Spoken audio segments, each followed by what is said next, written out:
બોટાદ તાલુકા તુરખા ગામે મારામારી અને હત્યા બાબતે બોટાદ એસપીને રજૂઆત કરાઈ। બોટાદ તાલુકાના તુરખા ગામે દલિત સમાજમાં મારામારી અને હત્યાની ઘટના બનવા પામેલ હતી, જેના અનુસંધાને દલિત સમાજ દ્વારા આરોપીને તાત્કાલિક ઝડપી પાડવા માટે એસપીને રજૂઆત કરવામાં આવી હતી। દલિત સમાજ દ્વારા એસપીને તાત્કાલિક ધરપકડ કરવા રજૂઆત કરવા માટે એસપી કચેરીએ સમાજ આવેલ અને રજૂઆત કરેલી હતી। ધરણા પ્રદર્શન માટે એના માટે બેસવું પડ્યું છે કે બોટાદ જિલ્લાની અંદર પોલીસને તુરખા ગામની જાણ કરેલી હોવા છતાં, ફરિયાદ પણ આવેલી હોવા છતાં ત્યાં પોલીસની હાજરીમાં જે મર્ડરો થયા છે અને આરોપીઓ ખુલ્લેઆમ કહી રહ્યા છે કે તારી માને તો મારી નાખી, પણ તમને પણ મારી નાખીશું। જ્યારે પીડિત પરિવાર જમવા બેઠો હોય છે તે સમયે સામેની વ્યક્તિઓ ધારદાર હથિયારો, ધાલા, ભાર્યા, તલવારો લઈ અંદર ઘૂસી જાય છે અને 6 જણાને ગંભીર રીતે માર મારવામાં આવે છે, જેઓના માથા ફાડી નાખવામાં આવે છે।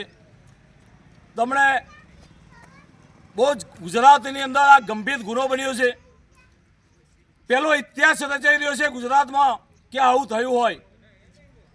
પોલીસની હાજરીમાં જે મર્ડરો થયા છે અને પોલીસ પ્રશાસન માથા નીચે ઓસિંગું મૂકી અને જે પણ કાયદાના લીરે ઉડાડી અને સૂઈ રહી છે।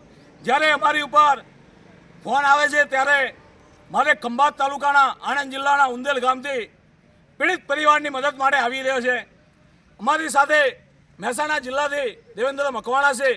અમે જય ભીમ ભારત એકતા મિશન સંગઠને સિદ્ધાંત લીધો છે કે જ્યાં સુધી પીડિત પરિવારને ન્યાય નહીં મળે ત્યાં સુધી અમે લાશને નહીં સ્વીકારીએ।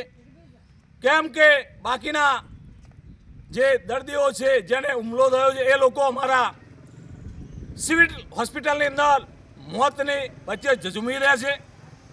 રાતે અમે ગાંધીનગર ગયા, ત્યાં ડીજી સાહેબના ચુડાસમા સાહેબ હતા, તેઓએ કહ્યું હતું કે તમે સવારે એસપી ઓફિસે જજો, તમને ત્યાંથી યોગ્ય રીતે સાહેબ વાત કરી અને કહેશે। અહીંયા આજે તમે એસપી કચેરી આવ્યા હતા, એસપી સાહેબની મુલાકાત કરી, એસપી સાહેબે શું કીધું, કેવું આશ્વાસન આપ્યું? એસપી સાહેબે એવું કહ્યું છે કે 24 કલાકની અંદર હું તમામ આરોપીઓને પકડી અને કસ્ટડીમાં જેલના હવાલે કરી દઈશ। અમે પણ સામે સાહેબને કહ્યું છે કે જો સાહેબ 24 કલાકની અંદર આરોપીઓ નહીં પકડાય તો આ લાશ લઈ અમે આ લાશને પીડિત પરિવાર અને આખા ગુજરાતના તમામ દલિત સમાજ સાથે લાશને વિધાનસભા ખાતે આ સરકારની સમક્ષ લઈ આવીશું અને ભૂપેન્દ્ર પટેલ સાહેબને કહીશું કે તમારી પોલીસ કેટલા સારા કામ કરી રહી છે। ત્યારે અમારે આ લાશ લઈ અને 24 કલાક બાદ અને 5 દિવસ બાદ વિધાનસભા ખાતે લાશને લઈને મારે આવવું પડ્યું છે। હાલ પોલીસ તુરખા ગામે રિકન્સ્ટ્રક્શન કરવા ગઈ છે। કેટલા આરોપી પકડાના, કેટલા બાકી?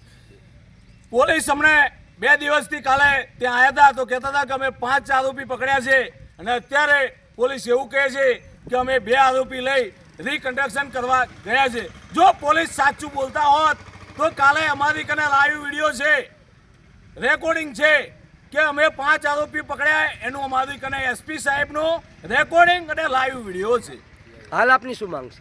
અમારી માંગ એક જ છે કે 24 કલાકની અંદર 13 આરોપીઓને અને 2 અજાણ વ્યક્તિ બતાવ્યા છે, એ 15 આરોપીઓને જો ધરપકડ 24 કલાકની અંદર નહીં થાય તો અમે જય ભીમ ભારત એકતા મિશન પરિવારની સાથે ગુજરાતમાં તમામ દલિતોને સાથે રાખી અને ઉગ્ર આંદોલન સાથે વિધાનસભા સાથે ડેડ બોડી લઈ અને પોકીશું। એટલું એ કે પાળિયાદ પોલીસ સ્ટેશન અને બોટાદ પોલીસ સ્ટેશન હોવા છતાંય જો આ મર્ડર થતા હોય તો આમનું કંઈ છે જ નહીં, રિઝલ્ટ તો છે જ નહીં। મારું કહેવાનું એટલું હતું કે અમારા કહેવા છતાં કે આટલા લોકો ભેગા થયા અમને મારવા, પોલીસને અમે લેખિત આપ્યું હતું કે આટલા લોકો અમને મારવા આવવાના છે, એ બધા લખીને વયા ગયા હતા।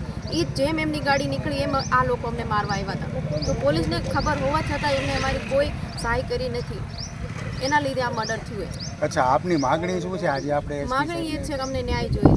અચ્છા, ન્યાયમાં શું તમારી માગણી છે? આરોપીઓની ધરપકડ થઈ? હા, આરોપીઓની ધરપકડ કરો બસ. હા. જેના અનુસંધાને બોટાદ એસપી દ્વારા તાત્કાલિક કાર્યવાહી કરવાની ખાતરી અને બાંહેધરી આપવામાં આવી હતી. દલિત સમાજ દ્વારા વધુમાં જણાવેલ કે આ ઘટના પહેલા પોલીસને જાણ કરવામાં આવેલ હતી, તેમ છતાં પોલીસ દ્વારા કોઈ જ પગલાં નહીં ભરાતા આ ઘટનાને અંજામ આપવામાં આવેલ છે. જેથી વધુ કોઈ ઘટના ન બને તે માટે તાત્કાલિક આરોપીઓની ધરપકડ કરી જેલ હવાલે કરવા જણાવેલ છે. વધુમાં જણાવેલ છે કે 24 કલાકમાં આરોપીની ધરપકડ કરવામાં નહીં આવે તો ના છૂટકે મરણ જનારની લાશ લઈને ગાંધીનગર વિધાનસભામાં પહોંચવાની પણ ચીમકી ઉચ્ચારવામાં આવેલ છે.